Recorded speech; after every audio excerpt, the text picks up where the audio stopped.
Welcome back. Here's the Kovacs report, and the summer of Superman has landed. I think I've got 3 Superman books on my review list this week alone. So we are Action Comics 1088, Mark Waid, and art by Skylar Patridge. And the art is lovely. I really, really enjoy the art in this book. Now, what I'm going to do is I'm going through it page by page, so there will be spoilers. So if you don't want the book spoilt, please, please, please read your book first and then come back and watch your video. Please like, please subscribe. It all helps grow the channel. I really, really appreciate it. So let's just dive straight in. So this is part 2. Mark Waid's jumped on Action Comics to tell a story from the early days of Superboy. Day 1, basically, more or less. And he's learning his way around the world. He's learning to deal with his powers. He's learning all the things a teenager would learn at the same time about being a teenager. And he's had his first outing in the first part of this arc, which leads us to part 2. So the press at the Daily Planet, they're trying to figure out a name for this person. They don't know who he is. So they're going through like crazy little names like Strong Lad, Strong Boy. And they realize that those names aren't going to cut it. But there's a young girl that they remember who coined a phrase, which was Superboy. So that's how he is coined in the press. And of course, there is the front page, Superboy. And he's super proud of it because he's finally got to come out, finally got to be Superboy. He's finally got to use his powers and not hide everything away. So he's really, really excited. Now, Mark and Pa Kent, they're as excited as they are concerned because it means, right, okay, well, you know, you kind of revealed yourself earlier than we wanted you to, because, wanted this to be a slow burn so we got all our ducks in a row, but we are where we are. So there are going to be some rules. And the rules are that you can only go out as Superboy a certain number of times a week and at normal speed. He's like, okay, all right, I'll do it. So he does that. So you see him starting his adventures. He's in Gotham City, saving someone. He's in Central City doing something else. He's saving a plane from crashing, all this kind of stuff. We also learn that his powers are still developing. So, his heat vision maybe is a little way off at the moment. It's not as strong as it is, or it hasn't materialized yet. His invulnerability is growing. He's getting stronger and stronger each day. So it shows that he's got some bruises, which I thought was really nice. It isn't just suddenly inhuman like speed, strength, invulnerability. So I like that, and the art is really, really nice. It suits the book. I think this book is actually I think it's not aimed at me. All right. So, and not to say it's a bad book, it isn't by any means. I think it's aimed at maybe the younger reader.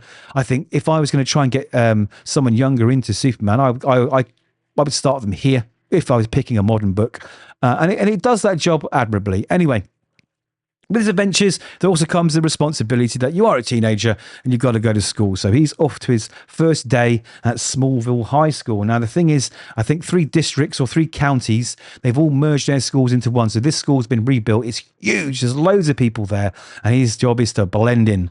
But blending in as Clark Kent means you've got to be a little bit invisible, right? You don't want to draw attention to yourself, and he's finding it hard to make friends apart from his good old buddy Pete Ross. Now, I don't know my Superman lore that well, so Pete Ross may be some character that everyone knows and goes, wow, they got Pete Ross in there. If it is, let me know in the comments, because I don't Google anything or grok anything or chat GTP anything before I read the books, because I want to read them as... What's the best word to say here? I don't want anything to influence my opinion before actually reading the book. Yeah, that's the best way to say it. Anyway, of course he gets bullied and he has to hold back for more than one reason. One, he'd kill the kid if he hit him. And 2, the kid's going to hurt himself if he hits him because, he's Superman, right? You hit him, it's like hitting a brick wall, of course. And it's humiliating. He doesn't like it. Now, there's a cool moment here where he talks about Lana Lang. He hasn't seen her for quite a while. And you get this little picture of her, this sort of like prepubescent, I don't know, really young looking pigtailed kid, looks like a young girl. And then suddenly she's a high school babe. And he's kind of dealing with feelings, let's just say, at that moment when he sees her walk through with her red hair sort of swishing around. And it's quite funny because, that's what teenagers like. I remember when I was a kid, that's how I was. So I like it. And we're introduced to Mr. Blake, a school teacher, and old Clark feels a little bit weird about this guy. He feels like he's staring at him, or he knows who he is. He's not sure about him, but he does his daily thing at school. He goes to his lessons. He's rather upset that he has to sit in front of Lana instead of behind her so he can look at her, which I get. I totally get it. I'm a sucker for a redhead myself. Anyway, there's a fire. It breaks out in the school and he does his little magic and he realizes that he's got to save all the people. So, of course, he's got to break rule number one, which is don't get seen as Superboy at home, because that means people will think you're from Smallville. But sure enough, life comes before everything else, and he flies off and he grabs this big water tower, which he says he's going to fix later, and he douses the flames. Now, while he's there, he does a sort of scan and he realizes that this chappie here has cut corners, right? And he's there playing his Rubik's Cube. He knows that it's his fault and he doesn't care. He says, they can't prove it's my fault that, you know, the sprinklers didn't turn on and the sort of safety of the kids wasn't taken care of because of my shoddy work. And Superboy loses his rag. He gets really upset and he starts screaming at him and threatening him, which is very un-Superboy-like, right? And this guy's like, I don't care. Get a lawyer, dude.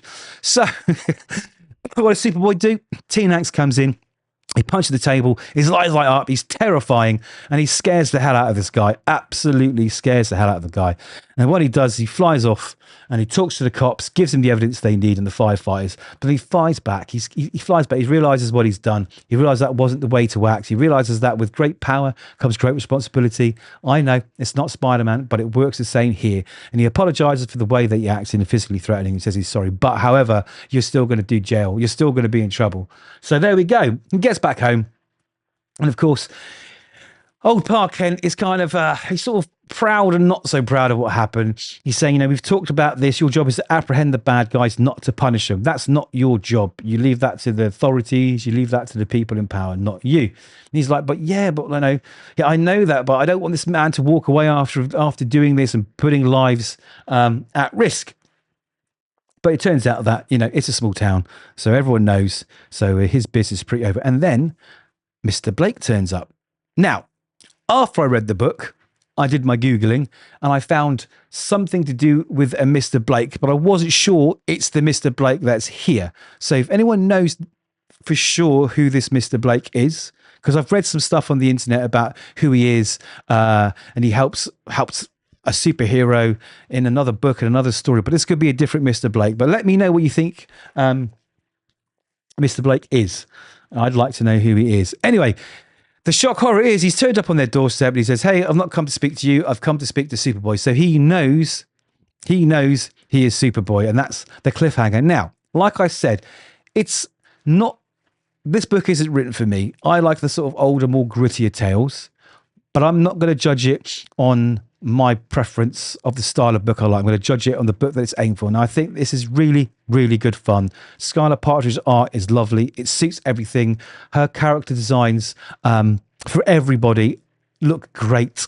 It's a nice story of the early days of Superboy, where you can see that he's going through growing pains, not just as a teenager in Smallville, but as an alien on a planet, learning new things, gaining new powers, and figuring out, you know, the difference between good and bad. So all in all, I actually recommend it. I think Action Comics 1088 is a good little book by Mark Waid and Skylar Patridge, and I'd like to find out what you think. So there we go. Let me know who you think Mr. Blake is, and I shall do some more research on him. So until next time, like the video if you can, subscribe if you can, and I'll see you in the next one.